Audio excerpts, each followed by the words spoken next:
Jadi artinya pertama, kalau kita memang ingin bahagia, apa kebahagiaan itu? Ini orang terjebak bahwa kebahagiaan itu adalah duitnya banyak, rumahnya bagus, mobilnya bagus, seperti itu. Oke, kita mau nanya sama ibu-ibu nih, makan sate atau makan tempe, mana yang enak? Makan sate. Kalau giginya sakit, enak. Makan tempe tapi giginya sehat. Jadi yang enak itu satenya apa giginya yang sehat? Nah berarti itu adalah kesehatan. Jadi faktor yang paling substantif membangun kebahagiaan adalah kesehatan. Biar terus spring bed kalau boyoknya sakit, biar tikar bodol tapi kita dalam keadaan nyaman, ya. Nah makanya ke depan ya kita masih harus tahu diri bahwa silakan cari materi tapi jangan mengorbankan kesehatan dong. Terlalu bodoh kalau kita mencari materi dengan mengorbankan kesehatan.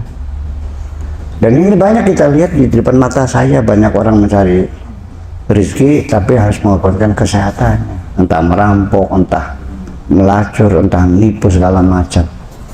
Ya bahkan kadang-kadang ya legal usahanya tapi dia tidak kenal waktu. Ya sudah lelah, warungnya laris, jam 10 masih ngantri, ya sudah dong tutup, istirahat. Fa inna 'alaika lil jasadi haqqun. Jasadmu juga punya hak untuk istirahat. Jangan mumpung lagi laris. Ya kalau udah sakit gimana? Kalau livernya kena gimana? Cuci darah tiap hari. Nah ini. Jadi artinya bahwa sebetulnya bahwa kenikmatan, kegembiraan, kebahagiaan yang kita rasakan itu sebetulnya tidak terbatas dengan materi kok. Selagi saya masih sering melihat orang miskin bisa tertawa terbahak-bahak, orang miskin bisa tertawa terbahak-bahak, berarti kebahagiaan tidak dimonopoli oleh orang kaya kok. Betul nggak? Banyak yang rumahnya gedung tapi merintih kesakitan. Nah ini perlu kita pahami. Jadi artinya kita pisahkan antara fasilitas materi dengan kesehatan itu sendiri.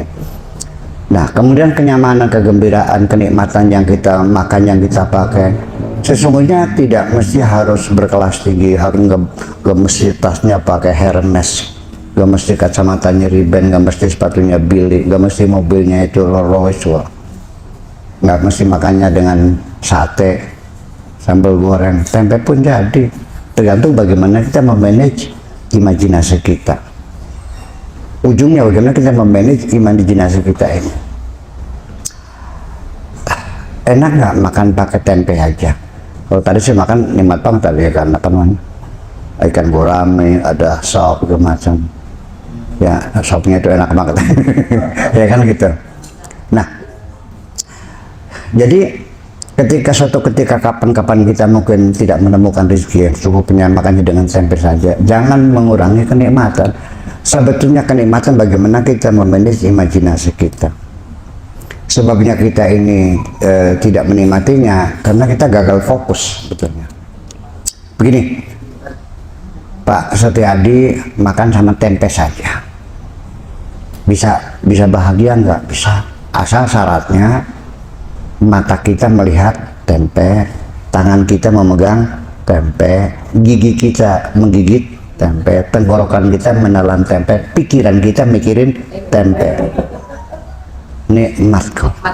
Nah sebabnya engkau makan sama tempe saja sambil menitikkan air mata, karena mata mau melihat tempe, pikiran mau melihat sate. Ini kan masalah sesungguhnya. Jangan dikira orang yang rumahnya gubuk, yang itu, yang apa, tukang kuli pikul di pasar, mereka bahagia kok. Ya, yang sering saya ceritakan dalam ceramah-ceramah saya itu tokoh legendarisnya Wakaji Carmun yang sawahnya 80 hektar, pembantunya 26, meja makannya 4x8, segala masakan dibuat. Tapi ketika mengambil sate, istrinya marah, lupa diri. Begitu ngambil sambal juga ditarik tangannya, Anda makronis. Ya, mau minum teh tubruk aja, kata istrinya, Kalau mau modar lah, tapi jangan hari ini, kerandanya lagi dipakai soalnya. Nafasnya kan kencing manis. Udah orangnya kurus, tidurnya kayak obat nyamuk, napasnya keluar sulingnya lagi. Makanya hanya nasi 2 sendok juga ditakar sama air putih. Mau kita punya sawah 80 hektar, pembantunya 26, meja makannya 4 kali 8. Kalau ini meja makannya 2 meter, 1,5 kali per 1. Ini 4 kali 8 meter. Artinya sambal goreng, dendeng, bergedel, atau kowak, entot, keripik, kerupuk, opak, lantakan gila. Tapi tidak di mesin makan. Ternyata yang gemuk-gemuk pembantunya kok. Itu. Jadi apa sih kebahagiaan itu? Sebetulnya kenyamanan di hati ini kok sebetulnya. Jadi kalau kita sudah siap menerima apapun pemberian Tuhan dan kita syukuri, itu kita sudah berada di pintu kebahagiaan. Ya, akhirnya itu. Sebab kita sendiri juga sebetulnya kenapa kita hidup nggak pernah nyaman? Karena kita selalu berpikir ingin mendapatkan sesuatu yang belum kita miliki. Ada orang pakai mobil Rolls Royce, pengen Rolls Royce. Ada orang naik haji, pengen naik haji. Ada orang bikin rumah, pengen bikin rumah. Jadi setiap hari dia memikirkan sesuatu yang belum dimilikinya. Tetapi yang sudah dimilikinya tidak pernah disyukurinya kok. Betapa kita menderitanya, dan sampai kapan kita seperti itu? Istri ada, rumah ada, ya kan? Penghasilan ada. Kok kenapa? Nah, ini makanya nanti saya ingin gabung antara kebahagiaan dengan penderitaan. Di tengahnya nanti kita olah psikologi emosi. Ya, begini. Sebetulnya mah kesenangan yang kita harapkan, membeli sesuatu, memiliki sesuatu yang belum kita miliki. Hakikatnya mah kesenangan itu nggak lama kok. Dan setelah itu akan menjadi beban bagi kita. Semakin banyak kita memiliki, semakin banyak kita merawatnya segala macam biaya. Jadi seperti anak saya, adiknya Jain tuh, sekarang di Asalam kelas 2 Sanawiyah, merenep tiap hari minta beli Tamiya, kan mahal gitu. Lama-lama ya deh kasih. Wah, dia senang begitu dibelikan. Wah, abah sayang, abah hebat ya gitu. Kan bisa ngomong gitu. Iya. Setelah diberikan dia main. Berapa lama? 5 menit. Setelah itu dilempar, dia main yang lain kok. Kita juga sama. Yang belum kita miliki kepengen miliki, yang ada nggak dirawat, nggak disyukurinya. Segimana lagi? Sampai kapan kita menderita semacam itu? Itu satu. Dari segi psikologi emosinya, rumahnya bagus, di depannya ada taman bunga, di pagi hari yang segar, di depannya ada sangir kopi, di sampingnya istri yang setia. Kok kenapa jadi menitikan air mata? Bukannya dinikmatinya? Enggak, pikirannya ke belakang, meratapi penderitaan masa lalu. Kan gila, kapan mau senang? Ya ini ya sudah, masalah sudah. Nah, nanti kita bicarakan selalu emosinya. Dan kemudian sebelum kita mencapai kebahagiaan, menyebabkan kita mengatasi penderitaan. Orang itu berhasil bukan hanya menggapai sesuatu, tetapi juga didukung dengan memperbaiki kesalahan-kesalahan. Belum sukses kalau kita tidak memperbaiki kesalahan. Bagaimanapun juga tercapainya target yang kita tuju dan memperbaiki kesalahan, memperbaiki kualitas itu satu paket. Nah, bahkan sekalipun kita tidak mencapai tujuan, tapi proses kita memperbaiki kesalahan yang kita lakukan itu juga sudah cukup keberhasilan. Apalagi apalagi kita berhasil.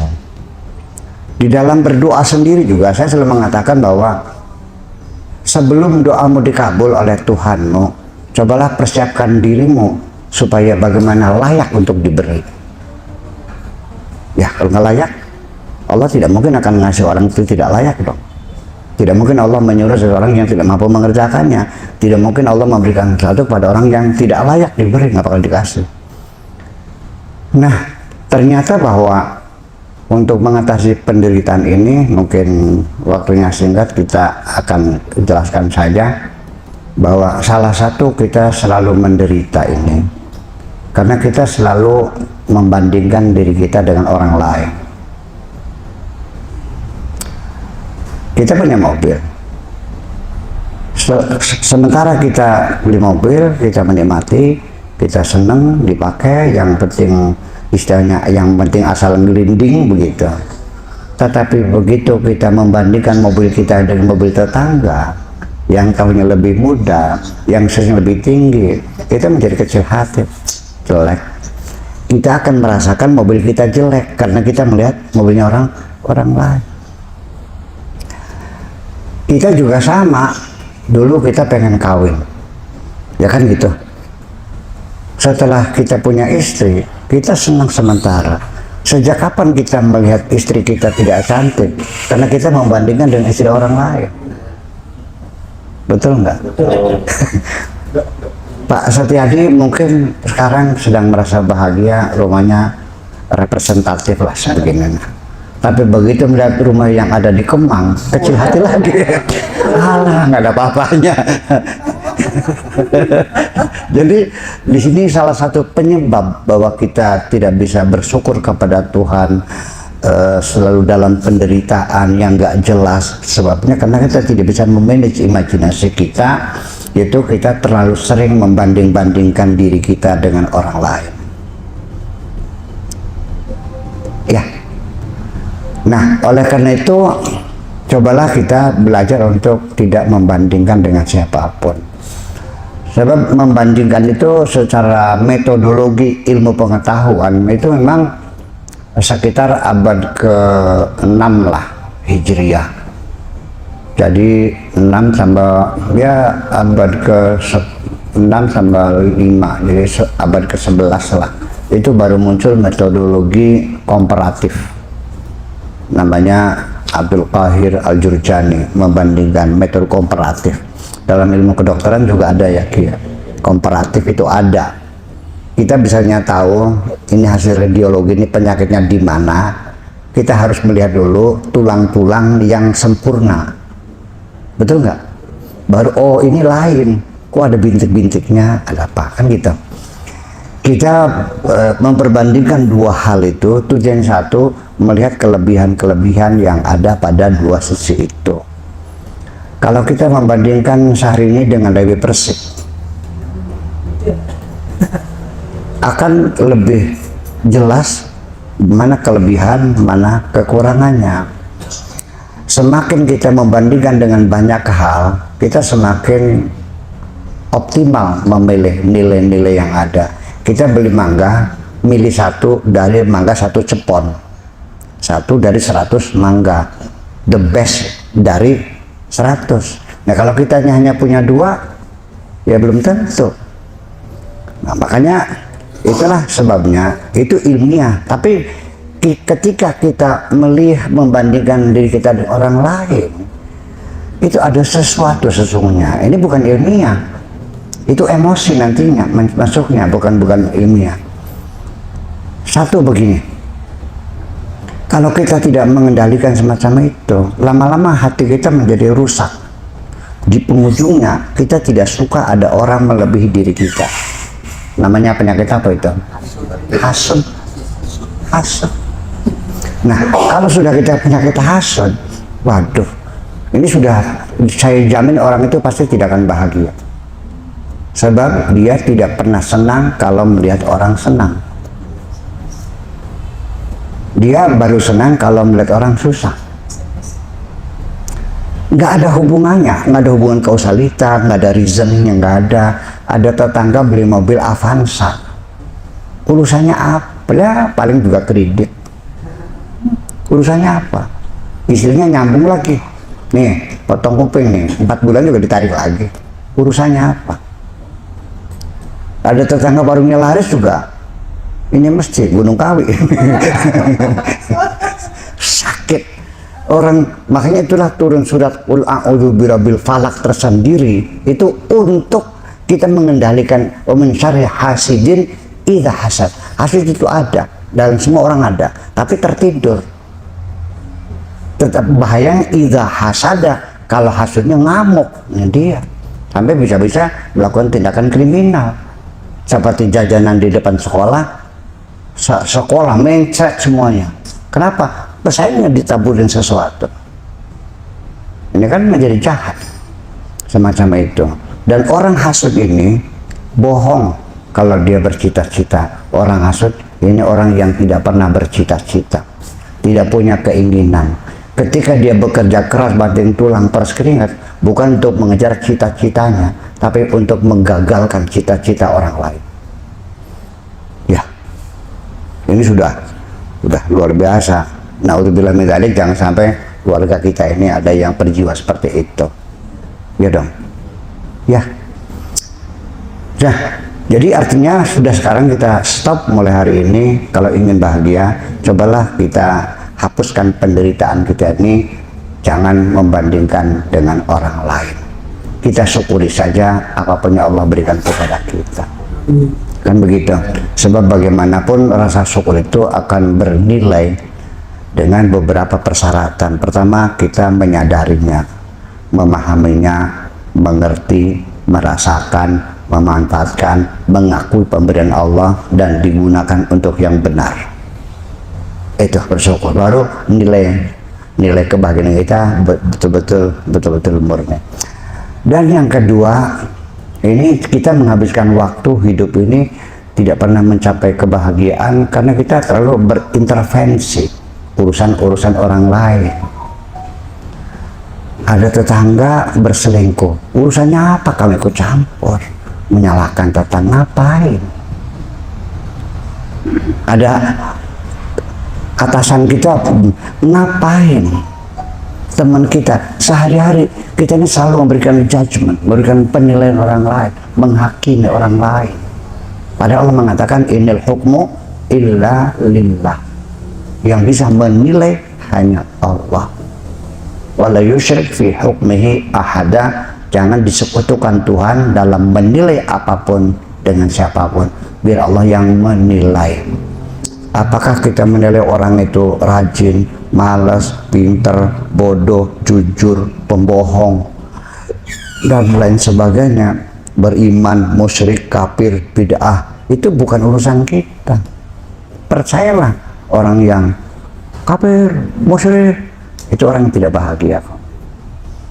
Percayalah, tidak merasakan kenyamanan dalam hidup ini.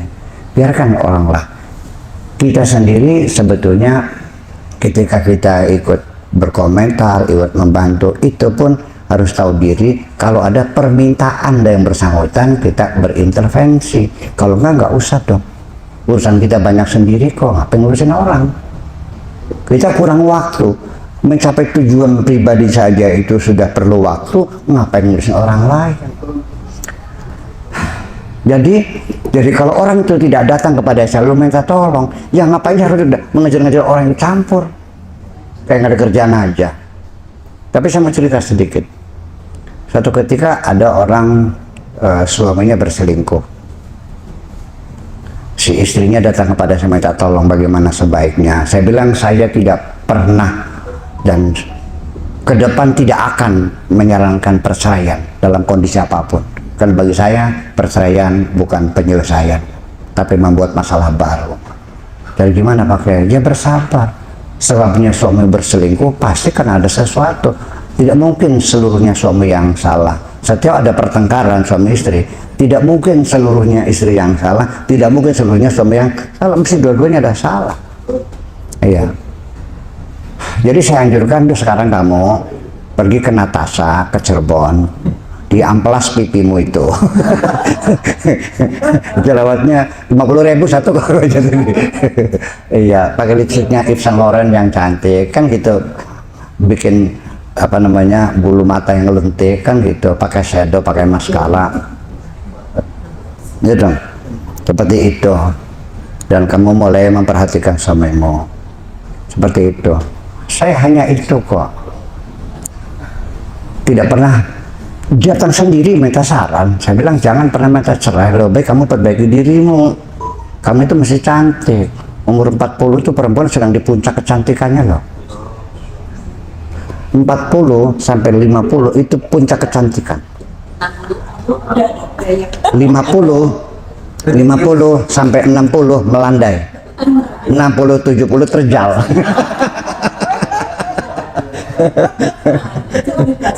Iya, masih cantik kan gitu. Terus itu udah cepat banget gitu dari 60 ke 70. Nah kalau sudah 70 80 terjun bebas. Itu. Jadi bagaimanapun kita mesti merawat lah. Seperti itu. Nah, rupanya suaminya tahu.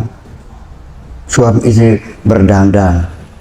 Ini saran dari Buya Sakur. Dia marah. Ikut apa itu kayak Sakur? Ikut orang pribadi. Ya. Yang ikut campur siapa? Dia datang sendiri. Bayangkan. Kita sudah dengan sikap seperti itu, tetap saja ada orang salah paham. Apalagi kita dengan sengaja intervensi yang tidak diminta. Seperti itu kan. Nah ini semacam itulah, makanya kita jangan pernah melakukan intervensi urusan. Kita punya pendidikan sendiri, kesulitan sendiri. Anda menolong silakan orang lain. Yang saya juga selalu mengajukan menolong orang lain. Tapi juga kalau ada permintaan, kecuali yang sifatnya orang kelaparan, nah itu bukan intervensi itu mah ya. Merintih ada apa belum makan, ya udahlah semacam itu. Kemudian ini singkat-singkat saja, terakhir sesungguhnya ada satu kunci kebahagiaan yang jarang diperhatikan orang, yaitu the law of attraction, undang-undang daya tarik kita. Sesungguhnya ya apa, kita selalu berusaha berbuat baik kepada orang lain, membahagiakan orang lain. Yang melapar, yang makan, anak yatim, itu perlu kita perhatikan semuanya. Dan kita nggak usah kecil hati.